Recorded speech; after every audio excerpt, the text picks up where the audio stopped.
Hi, hello everyone, and welcome back to our channel Manam. Now we are going to Kottayur Temple, which is in Kerala.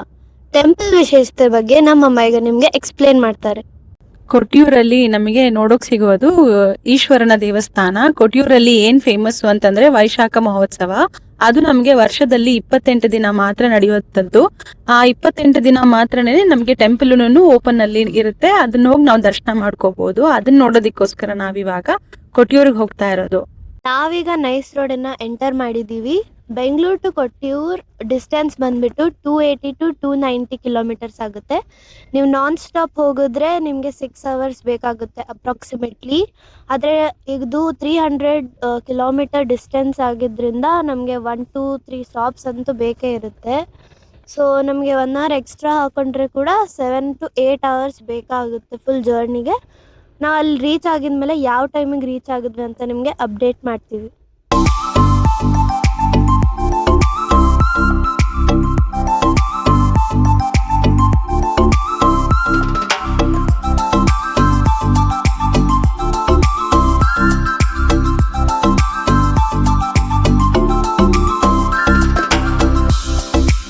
ಈಗಲೇ ನಾನು Oreo ಸ್ವಲ್ಪ ನಿದ್ದೆ ಮಾಡಿದ್ವಿ. ನೋಡಿ Oreo ಎದ್ದಿದೆ, ನಾನು ಎದ್ದಿದ್ದೀನಿ. So ಬ್ರೇಕಲ್ಲಿ ಎದ್ಬಿಟ್ಟು ಸ್ವಲ್ಪ ಬೇಲ್ಪುರಿ ಜೋಳ ಎಲ್ಲ ತಿಂದ್ವಿ. ಆಮೇಲೆ ಓರಿಯೋ ಕೂಡ ವಾಕಿಂಗ್ ಹೋಗಿತ್ತು. ಇನ್ನ ನಿದ್ದೆ ಮಾಡ್ತಿದ್ದೆ ಓರಿಯೋ ನೋಡಿ. ಎಲ್ಲರಿಗೂ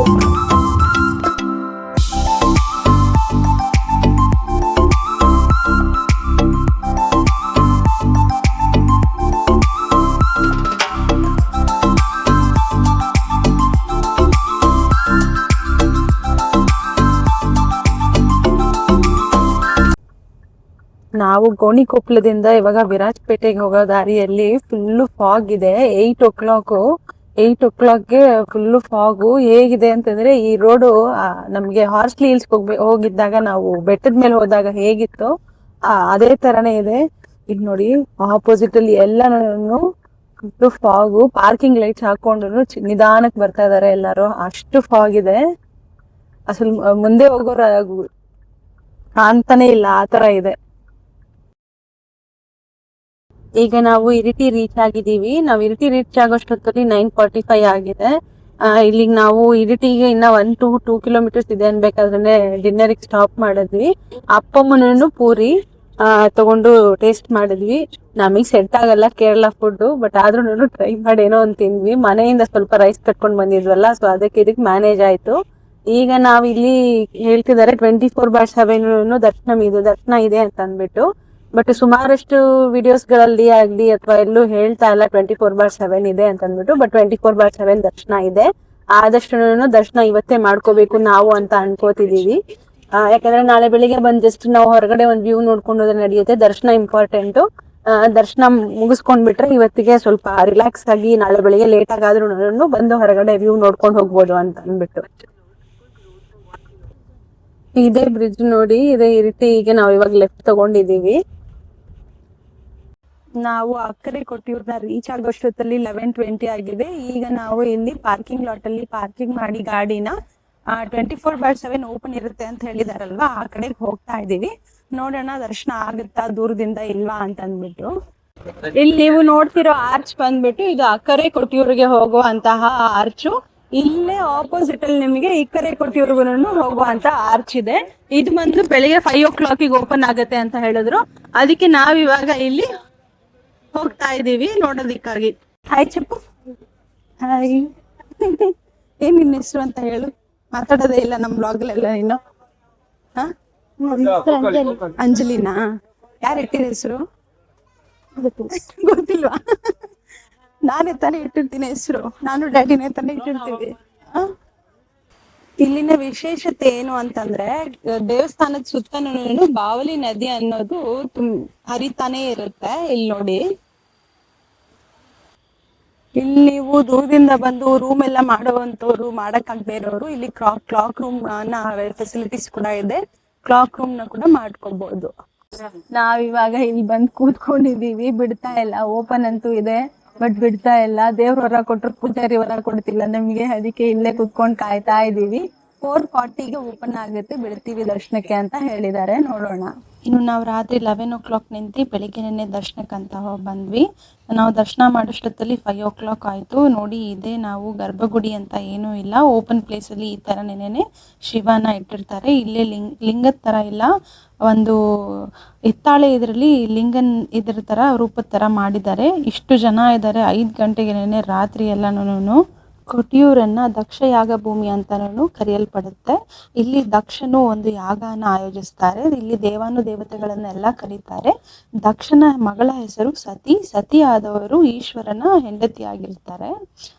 ಅವರು ಕರೆದಾಗ ಏನಾಗುತ್ತೆ, ಯಾಗದಲ್ಲಿ ಎಲ್ಲ ದೇವತೆಗಳೆಲ್ಲ ಬಂದಿರ್ತಾರೆ. ಈಶ್ವರನ ಬಿಟ್ಟು ಬೇರೆಯವರ ಎಲ್ಲರನ್ನು ಆಹ್ವಾನ ಮಾಡಿರ್ತಾರೆ. ದಕ್ಷ ಮಹಾರಾಜರಿಗೆ ಇಷ್ಟ ಇರೋದಿಲ್ಲ, ಈಶ್ವರ ಒಂದು ಸ್ಮಶಾನ ಕಾಯೋನು, ವಿಭೂತಿ ಇದೆಲ್ಲ ಬಳ್ಕೊಂಡಿರ್ತಾನೆ ಮೈ ಮೇಲೆ ಇವನು ಅಂತಂದ್ಬಿಟ್ಟು ಇಷ್ಟ ಇರೋದಿಲ್ಲ. ಮಗಳು ಮದ್ವೆ ಆಗಿರೋದು. ಸೊ ಅಲ್ಲಿ ಮಗಳಿಗೆ ಗಂಡನಿಗೆ ಅವಮಾನ ಆಗಿದ್ರಿಂದ ಸತಿ ಏನ್ ಮಾಡ್ತಾಳೆ, ಆ ದಕ್ಷ ಯಜ್ಞದ ಕುಂಡದಲ್ಲಿ ನಿನ್ನೆ ಸತಿ ಹಾರಿ ಅಲ್ಲಿ ಪ್ರಾಣನ ಬಿಡ್ತಾರೆ. ಸೊ ಪ್ರಾಣನ ಬಿಟ್ಟಾಗ ಈಶ್ವರನಿಗೆ ಗೊತ್ತಾಗುತ್ತೆ ನನ್ನ ಹೆಂಡತಿ ಈ ತರ ಆಗಿದ್ದಾರೆ ಅಂತ.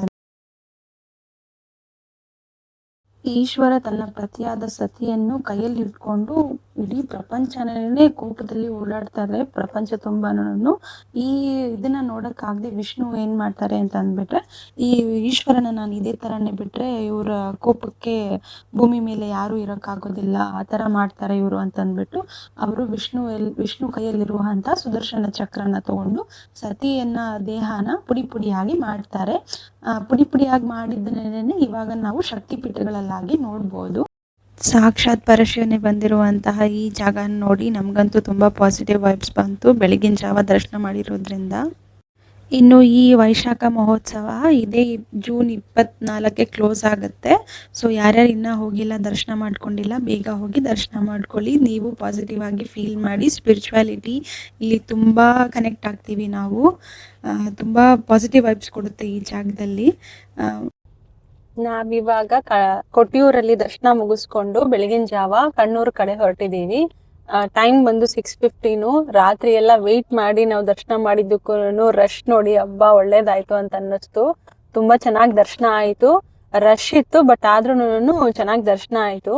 ಇದ್ರಲ್ಲಿ ಇನ್ನೊಂದು ಏನು,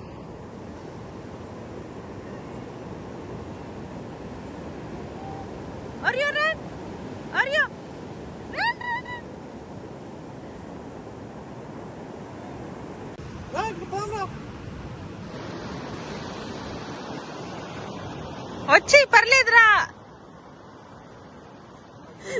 నీళ్ళున్నాయి అనేసి భయం. ಇನ್ನು ನಾವು ಬೀಚಲ್ಲಿ ಸ್ವಲ್ಪ ಹೊತ್ತು ಟೈಮ್ ಸ್ಪೆಂಡ್ ಮಾಡಿ ಅಲ್ಲಿಂದ ಹೊರಟಿದ್ದು ಅಮ್ಮನ ದೇವಸ್ಥಾನಕ್ಕೆ. ಇದು ಕ್ಲೋಸ್ ಆಗಿತ್ತು ನಾವು ಬಂದಾಗ, ಯಾಕಂದರೆ ನಾವು ಬೆಳಗಿನ ಜಾವ ಬಂದಿದ್ವಲ್ಲ 9:30ಗೆ. ಸೊ ಅದಕ್ಕಾಗಿ ಇಲ್ಲಿ ಕ್ಲೋಸ್ ಆಗಿತ್ತು. ಬಟ್ ಇಲ್ಲಿ ಈ ಸ್ಟ್ರಕ್ಚರ್ನ ನೋಡ್ತಿದ್ರೆ ಸೇಮು ಅಯ್ಯಪ್ಪ ಸ್ವಾಮಿಯಲ್ಲಿ ಏನು ನಾವು ನೋಡೋಕೆ ಸಿಗುತ್ತೆ ಆ ಥರನೇ ಇದೆ. ಸುತ್ತನೂ ಮರಳೆ ಹಾಕಿದ್ದಾರೆ, ಅಷ್ಟು ಚೆನ್ನಾಗಿದೆ ಟೆಂಪಲು. ನಾವು ಬೆಳಿಗ್ಗೆಯಿಂದ ಕೊಟ್ಟಿಯೂರು ದರ್ಶನ, ಕಣ್ಣೂರು ಇದನ್ನೆಲ್ಲ ನೋಡ್ಕೊಂಡು ಕಣ್ಣೂರಲ್ಲಿ ಡ್ರೈವಿಂಗ್ ಬೀಚನ್ನ ನೋಡ್ಬೇಕು ಅಂತ ಹೋದ್ವಿ. ಬಟ್ ತುಂಬಾ ಅಲೆಗಳು ಬರ್ತಿರೋದ್ ಕಾರಣಕ್ಕೆ ಯಾರನ್ನೂ ಎಂಟ್ರಿ ಮಾಡ್ತಾ ಇಲ್ಲ. ಅಲ್ಲಿನ ಸ್ಪೆಷಲ್ ಏನು ಅಂದ್ರೆ, ನೀವು ನಮ್ಮ 2 ವೀಲರ್ ಆಗ್ಲಿ 4 ವೀಲರ್ನಾಗ್ಲಿ ತಗೊಂಡೋಗಿ ಆ ನದಿ ಇದ್ರಲ್ಲಿ ಓಷನ್ ಅಲ್ಲಿ ಡ್ರೈವ್ ಮಾಡ್ಬೋದು. ನಾವು ಅದು ಡ್ರೈವಿಂಗ್ ಬೀಚ್ನ ನೀವು ಬೇಕಾದ್ರೆ ಗೂಗಲ್ ಸರ್ಚ್ ಮಾಡ್ಬೋದು. ಏಷ್ಯಾದ ನಂಬರ್ 1 ಲಾಂಗೆಸ್ಟ್ ಡ್ರೈವಿಂಗ್ ಬೀಚ್ ಅಂತಾನೆ ಬರುತ್ತೆ. ಅದನ್ನ ನೋಡ್ಕೊಂಡು ನಾವು ಒಂದ್ ಸ್ವಲ್ಪ ಫೋಟೋಸ್ ತಗೊಂಡು, ಮಕ್ಳು ಮಲಗಿದ್ರು ಅಲ್ಲಿ, ಅವ್ರನ್ನೇನು ನಾವು ಡಿಸ್ಟರ್ಬ್ ಮಾಡಕ್ ಹೋಗಿಲ್ಲ, ಯಾಕಂದ್ರೆ ರಾತ್ರಿ ಎಲ್ಲ ದರ್ಶನಕ್ಕೋಸ್ಕರ ಕಾದಿದ್ವಲ್ಲ. ಸೊ ಸಾಕಾಗಿದ್ರು ಅವರು. ಅಲ್ಲಿಂದ ಇವಾಗ ನಾವು ನಾಗರಹೊಳೆ ಹತ್ರ ನಾವಿವಾಗ ಮೈಸೂರಿಗೆ ಹೋಗ್ತಾ ಇದೀವಿ. ಮತ್ತೆ ಸ್ಟೇಗೆ ಮೈಸೂರಲ್ಲಿ ಸ್ಟೇ ಆಗ್ತೀವಿ ನಾವಿವತ್ತು. ಎಷ್ಟು ಹತ್ರಕ್ಕೆ ಬಂದಿದೆ ಆನೆ. ಉಮ್ಮ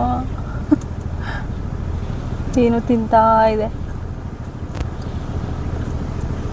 ಹುಲ್ಲು. ನೀವು ನಾಗರಹೊಳೆ ಟೈಗರ್ ರಿಸರ್ವ್ ಬಂದಾಗ ಮತ್ತಿಗೂಡು ಎಲಿಫೆಂಟ್ ಕ್ಯಾಂಪ್ನ ಕೂಡ ನೋಡ್ಬೋದು. ಇಲ್ಲಿ ಮೈಸೂರಲ್ಲಿ ನಾವು ಅಂಬಾರಿಗೆ ಸವಾರಿಗೆ ಬರ್ತಾರಲ್ಲ, ಅಭಿಮನ್ಯು ಎಲ್ಲ ಇಲ್ಲೇ ಇರೋದು. ಬಟ್ ಇವಾಗ ಅಭಿಮನ್ಯು ಇಲ್ಲ ಅಲ್ವಾ. ಹಾಯ್ ಗೈಸ್, ಇವಾಗ ನಾವು ರೂಮ್ ಅಲ್ಲಿ ತಗೊಂಡ್ಬಿಟ್ಟು ಫ್ರೆಶ್ ಅಪ್ ಆಗ್ಬಿಟ್ಟು ನಾವು ಮೈಸೂರು ಪ್ಯಾಲೇಸ್ ಹತ್ರ ಹೋಗ್ತಿದ್ದೀವಿ. ನೈಟ್ ಟೈಮಲ್ಲಿ ಮೈಸೂರು ಪ್ಯಾಲೇಸು ಒಂದ್ಸತಿ ಏನೋ ನೋಡಿದ್ವಿ. ಇದು ಮಕ್ಳನ್ನ ಕರ್ಕೊಂಡು ಬಂದಿದ್ದೀವಿ ಅಲ್ವಾ, ಇದಕ್ಕಾಗಿ ಹೋಗ್ತಾ ಇದ್ದೀವಿ.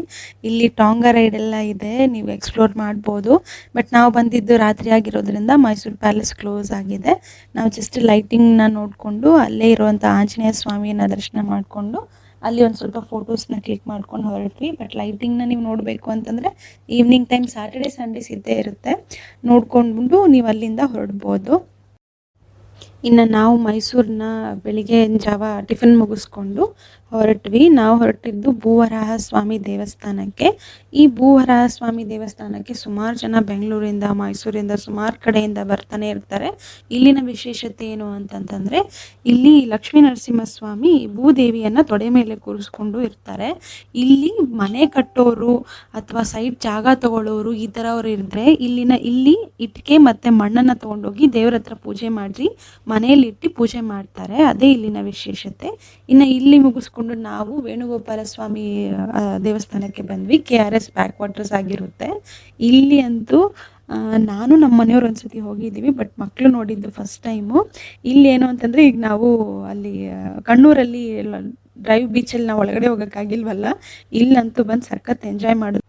ಮಕ್ಕಳ ಜೊತೆ ಓರಿಯೋನು ಚೆನ್ನಾಗಿ ಎಂಜಾಯ್ ಮಾಡ್ತು. ಇಲ್ಲಿ ನೀರಲ್ಲಿ ಫಸ್ಟ್ ಟೈಮ್ ಅವಳು ಇಲ್ಲಿ ಇಳ್ದು ಎಂಜಾಯ್ ಮಾಡಿದ್ದು. ಸೊ ನೋಡಿ, ಈ ಥರ ಇದೆ ವ್ಯೂ ವೇಣುಗೋಪಾಲ ಸ್ವಾಮಿದು. ಈ ಬ್ಯಾಕ್ ವಾಟರ್ಸ್ ಫುಲ್ ಆದಾಗ ಕಾವೇರಿ ನದಿ ಫುಲ್ಲು ಹತ್ರದವರೆಗೂ ಬರುತ್ತೆ ಅಂತ ಕಾಣುತ್ತೆ. ಇಲ್ಲಿ ನಾವು ಹಂಪಿಯಲ್ಲಿ ನೋಡುವಂತಹ ಚಾರಿಯಟ್ನ ನಾವಿಲ್ಲಿ ನೋಡ್ಬೋದು. ಇಲ್ಲಿ ನೋಡಿ ಎಷ್ಟು ಕ್ಯೂ ನಿಂತಿದ್ದಾರೆ ಅಂತಂದ್ಬಿಟ್ಟು, ಅಷ್ಟು ಬಿಸಿಲಲ್ಲಿ. ಬಾ. So thank you for watching. ಮತ್ತೆ ಸಿಗೋಣ ಇನ್ನೊಂದು ಇಂಟ್ರೆಸ್ಟಿಂಗ್ ಆಗಿರುವಂತಹ ವಿಡಿಯೋದಲ್ಲಿ. ಬಾಯ್.